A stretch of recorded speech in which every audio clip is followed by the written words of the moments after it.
महाराष्ट्र में इस समय भाषा को लेकर विवाद चल रहा। हिंदी बनाम मराठी भाषा को लेकर सियासी बहस छिड़ गई है।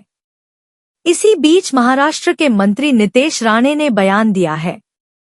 नितेश राणे अक्सर अपने बयानों को लेकर सुर्खियों में रहते हैं। हाल ही में मराठी हिंदी भाषा विवाद को लेकर उन्होंने कहा, मदरसों में तो मराठी नहीं पढ़ाई जाती। मंत्री नितेश राणे ने कहा, मदरसों में तो मराठी नहीं पढ़ाई जाती, वहां तो ये पढ़ाया जाता है कि हिंदुओं को कैसे खत्म करना है। धमकियां दी जा रही है।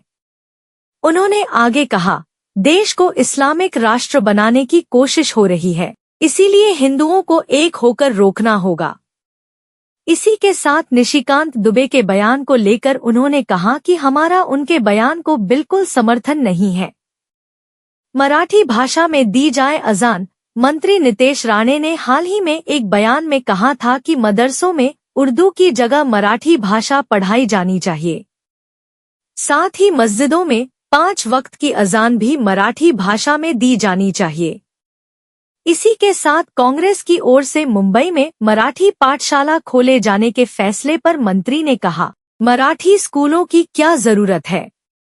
विपक्षी दल को मुस्लिमों से यह कहना चाहिए कि वो अजान भी मराठी भाषा में दें। मदरसों में उर्दू की जगह मराठी भाषा पढ़ाई जाए।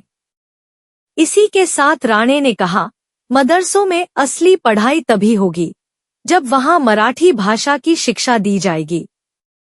निशिकांत दुबे के बयान पर छिड़ा विवाद। पिछले दिनों मराठी न बोलने को लेकर महाराष्ट्र में एक दुकानदार की पिटाई कर दी गई थी, जिस पर निशिकांत दुबे ने कथित तौर पर कहा था, पटक टक के मारेंगे। सांसद ने कहा था, उन्होंने आगे कहा था, अगर इतने ही बड़े बॉस हो तो बिहार आओ, उत्तर प्रदेश और तमिलनाडु तुमको पटक टक के मारेंगे। अब सांसद के इस बयान पर मनसे प्रमुख राज ठाकरे ने पलटवार किया है। उन्होंने कहा, एक बीजेपी सांसद ने कहा कि मराठी लोगों को हम यहां पर पटक पटक के मारेंगे। आप मुंबई आइए, मुंबई के समुंदर में डूबो डूबो के मारेंगे। मराठी और हिंदी को लेकर यह हंगामा तब शुरू हुआ जब राज्य की देवेंद्र फडणवीस सरकार ने 3 भाषा नीति पर आदेश दिया। हालांकि सरकार ने इस पर यू-टर्न ले लिया था। हंगामा मचने के बाद सरकार ने इस पर कदम पीछे ले लिए थे, लेकिन इसके बाद भी भाषा पर विवाद थमने का नाम नहीं ले रहा है। मला बोलने का अधिकार नहीं। सर हिंदी में जानना चाहेंगे, कल राज ठाकरे का सवाल मेरा 2 मिनट कि और उसमें उन्होंने कहा कि अगर राज्य सरकार फिर से 1ली से 5वीं कक्षा तक हिंदी ऑप्शनल बनाने का कोशिश करेगी तो हम स्कूल बंद कर देंगे। मैं राज साहब को बोलूंगा, स्कूल बंद करने के बजाय मदरसा बंद कर डालो ना, क्योंकि मदरसा के अंदर पढ़ाई नहीं की जाती है। मदरसा में कोई भी मराठी नहीं सिखाई जाती है, वहाँ तो उर्दू की सख्ती है। और मदरसाओं में सच्ची में पढ़ाई की जाती है कि उसके अंदर आतंकवादी